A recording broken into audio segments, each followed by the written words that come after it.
Ano to? Parang ano. Ano yung kakain ng ganyan? Oo, ganyan. Akala ko baka pipireto. Ayun na lang pa. Ano ba to? Rhapsody. Pili nut filled pastries. Para siyang ano. Caramel bar. Ang ganda kasi may layering. Pero masarap.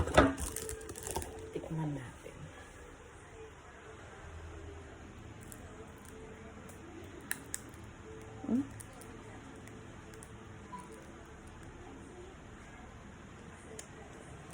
Kunat.